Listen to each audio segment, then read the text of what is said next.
My name is Mia Yates. I'm 23 years old, and I work from home. I have a nice older brother who is 5 years older than me. He's engaged to a woman named Natalie, who is 26 years old. Natalie is very different from me. I'm not great at talking to people, but Natalie is outgoing and makes friends easily. Natalie has become close to our parents and often visits our house without telling us beforehand. Today, she showed up at our door without calling first. When the doorbell rang, my mom knew it was Natalie and welcomed her in. Natalie came into the living room with my mom and said, "I'm here." Then she looked surprised when she saw me. "Mia, you're still home?" she said without even saying hello. I told her, "I'm working from home." But she just said, "That's enough. You need to get a real job." I didn't know how to respond, so I went back to work without saying anything. My room is special to me. It's soundproof, and I designed it myself. With my parents' permission, of course. I pay for everything. It's like my own private castle, so I keep it locked and don't let anyone else inside. To get in, you have to unlock the soundproof door and then open another door. When I got inside, I let out my frustrations by yelling. I was annoyed that Natalie didn't understand that I was working. At lunchtime, a little light bulb in my room blinked, letting me know it was time to eat. I went to the living room where lunch was ready. My mom suggested we eat together, so I sat down. But then I saw Natalie sitting across from me, looking upset. "You're eating even though you don't have a job. Don't you care about upsetting your parents? You're like a parasite," Natalie said. I stayed quiet and just listened. When my parents said grace, I did too, and then started eating. Natalie didn't seem happy that my parents didn't scold me for not having a job. "Natalie, don't worry about it. Mia's our daughter, and we'll take care of her," my dad said, trying to reassure her. But Natalie wasn't convinced. She kept on expressing her worries. "I can't feel sure about marrying into this family if things stay like this," she said, still angry. My parents tried to calm her down, saying, "Just marry into our family, everything will be fine." But Natalie wasn't happy with their response. She kept on talking about her concerns. "I'm still not reassured. What if you two can't take care of Mia anymore? Do you expect me or our future kids to look after her?" she said, assuming that I'd always depend on others and never do anything for myself. I stopped eating and felt upset by what she was saying. My mom tried to defend me, saying, "Mia does work, you know. Don't worry about her," but Natalie wouldn't stop worrying. At 23, just look at her. Braided hair, thick glasses, always in sweats. "Who would believe she's working like this?" Natalie said, clearly frustrated. I tried to defend myself, softly saying, "How I look doesn't affect my work." But it seemed to make her even more upset. "Then what kind of job do you do? Tell me," she demanded, staring at me angrily. I was so scared that I couldn't speak. My mom stepped in, saying, "Mia's job is private to our family. I'm sorry, but we can't discuss it." Natalie got up and stormed off, saying, "So I'm not part of this family, is that it?" I felt bad for causing a scene and apologized to my parents. My dad reassured me, saying, "It's okay, Mia. Just do what makes you happy," with a smile. After dinner, I felt a bit better and decided to talk to Natalie about my job after my brother's wedding. I brought it up during the meal, and my parents seemed to think it was a good idea. Later in the evening, after cleaning up, I went grocery shopping with my mom while my dad took care of the garden. When we got back, we found Natalie crying in the living room with my dad comforting her. My mom asked what was wrong, but Natalie was too upset to answer. My dad told us he heard a loud noise from inside the house while he was in the garden. He pointed to a crowbar and hammer on the table. I realized right away that something had happened to my room and rushed to check it out. When I got to my room, I saw that the door was badly damaged, like someone had tried to force it open with a crowbar and hammer. I felt frozen, a mix of shock and fear taking over me. My dad called my brother, who promised to come over as soon as he could. So I decided to stay in my room until he got there and tried to calm myself down. While I was waiting, I called my company and got permission to tell my future sister-in-law about my job after she married my brother. When I saw the light flicker in my room, I knew my brother had arrived. When I stepped out, I was surprised to see him already at the door. He apologized for startling me and didn't look at me but at the damaged door. I could tell he was probably shocked by what Natalie had done. I told him not to worry, that I would replace it myself, but he insisted that Natalie would take care of it. He took my hand and led me to the living room, where Natalie and my parents were waiting. As soon as we walked in, my brother confronted Natalie, saying, "I never thought you were capable of such violence." Everyone was shocked to see my usually calm brother so angry. He insisted, "You need to apologize properly to Mia and fix the door." Natalie started crying and kept saying, "I'm sorry," to my brother, but he interrupted her, saying, "This apology isn't for me," and gave her a stern look. I told my brother it was okay, but he kept his eyes on Natalie. She turned to me, knelt down, and apologized, promising to make things right. I accepted her apology and decided to move on from the incident. But I was curious why she did it, so I asked her. She said, "I thought if you didn't have a safe place, you'd have to get a job." Hearing this, I debated whether to tell her about my job before the wedding. But I knew it went against company rules, so I stayed quiet for now. The tension between my brother and Natalie bothered me, so I gave them each a concert ticket to try to lighten the mood. As Natalie looked at the tickets, she exclaimed, "These are for the Ames concert." Her face lit up with excitement, and she turned to my brother, saying, "Let's go."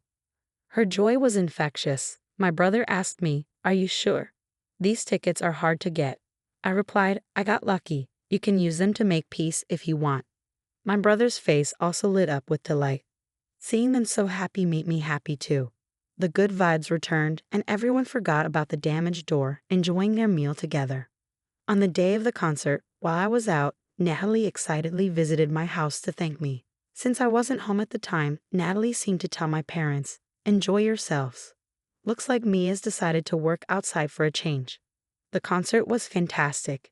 Afterward, my brother called me. He'd split off from Natalie at a company party and was thrilled about the concert. He mentioned that Natalie was a huge Ames fan and had always wanted to attend their once-a-year concert. He said she was over the moon about finally seeing them live. On the way home, Natalie couldn't stop talking about how amazing Ames was.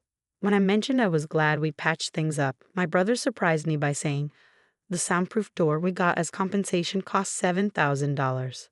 I just replied, "Sounds about right." He was shocked, saying, "Wow, that's expensive." I explained to my brother that the components for a soundproof room are expensive, which surprised him even more. He mentioned that Natalie felt the $7,000 expense for the door, but the concert made up for it. I felt good about giving them the tickets, especially since my brother and Natalie seemed to be getting along. However, Natalie still didn't understand my work-from-home job and thought I started working outside after the concert, which made her happy. When she realized her mistake, she started calling and visiting my house daily, urging me to get a job. I hoped to endure it until the wedding. But things only got worse. Even though I didn't want to see her until then, Natalie kept summoning me to the living room, where she kept nagging me about getting a job before the wedding, saying, "I don't want a jobless family member." To distract Natalie, I gave her merchandise like mascots and file cases from my previous company. At first, she happily accepted her favorite Ames items, but eventually, she started asking questions. She wondered why I had so much Ames merchandise. Reluctantly, I told her, "A friend who works with the Ames company gives them to me." When Natalie heard this, her smile widened and she seemed even happier. "Please get me more tickets next time," she said, but there was still a problem. She wanted more merchandise and started causing trouble about being allowed into my room. I managed to stop her a few times, but I worried she might break the door again. So I gathered my courage and gave her a stern warning. "Natalie, if you break the door again, it won't just be the cost of repairs this time. Last time, I paid for it. Next time, you'll be the one paying." Natalie's face went pale at my words. I wondered if she was really considering doing it again. All I could do was hope the wedding would be over soon so I could have some peace. Even after that, until the wedding day, there wasn't a single day when Natalie didn't visit or use the call light. I lost count of how many times I yelled enough already in my room. I tried talking to my brother about it, but he seemed resigned, saying, "I've told Natalie over 100 times that Mia is working, but she doesn't seem to listen to me." In my mind, I thought, I wish my brother would get as angry as he did when she broke my door. But I knew he was busy with wedding preparations. He had mentioned he needed to finish a ton of work before the wedding so he could go on the honeymoon. So I didn't have much hope in relying on him. I had to give up and deal with Natalie on my own. Finally, it was the day before the wedding. As expected, our parents spent the day together, so the four of us had a fun night reminiscing and looking at old photo albums. It was nice to spend time together as a family after a long time. I mentioned, when I get married, my brother will have his own family, so we'll just be the three of us with our parents the day before the wedding. It'll feel a bit lonely. But my brother reassured me, saying, "No, I'll come here and spend the day with you." I was glad he said that. In that peaceful moment, his phone rang. It was Natalie calling. He answered and then handed me the phone, saying, "Natalie wants to talk to you." When I answered the phone, Natalie said, "Hey, something's going on with Ames. There's a big announcement tomorrow. Can you ask your friend who gives you the merchandise what it's about? What if she's quitting or taking a break?"